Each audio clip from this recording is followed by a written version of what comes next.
Undercover boss saw black cook cutting meat at 3 a.m. and discovered why she didn't go to college.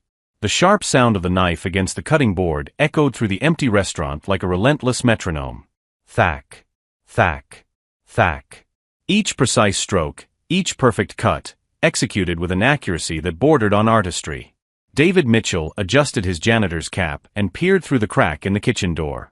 There she was, Keisha Williams, 34, cutting 50 pounds of beef at 3 a.m. on a Tuesday, alone in the restaurant he himself had founded 15 years ago. Her hands moved with mesmerizing dexterity. There was no rush, no waste.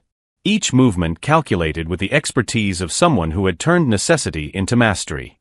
David wondered how on earth a woman with such technical skill had ended up there, working the early shift at his restaurant in Cleveland. Shit, Keisha muttered, pausing for a second to wipe a bead of sweat from her forehead with the back of her gloved hand. Her eyes closed briefly, and David caught something in that expression. It wasn't ordinary fatigue. It was the weight of someone carrying more than they should. Over the past 6 months disguised as cleaning employee David had noticed strange patterns at the Golden Fork. Employees fired without plausible explanation, always the same profiles. Customer complaints that went directly to manager Robert Chun, never to HR. And a brutal turnover among black employees that left him with a sour taste in his stomach. Keisha looked up suddenly, as if she sensed she was being watched. Their eyes met for half a second before David pretended to adjust something on the cleaning cart. "Dave? What the hell are you doing standing there?" Her voice carried a mixture of surprise and controlled irritation. "I thought you only cleaned after 4. "Oh, hi Keisha. Chin asked me to get a head start on cleaning today." David entered the kitchen pushing the cart, keeping up the act. "Do you always work until this hour?"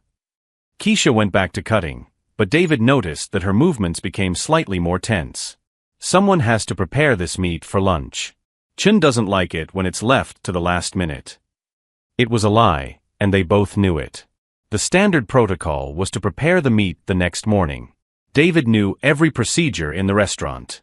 "Chin seems really demanding," David said casually, pretending to clean a nearby counter. "I heard him yelling at Tamara yesterday. Something about her forgetting a reservation." Keisha's fist tightened imperceptibly around the knife handle. Tamara didn't forget any reservations. She wrote everything down correctly.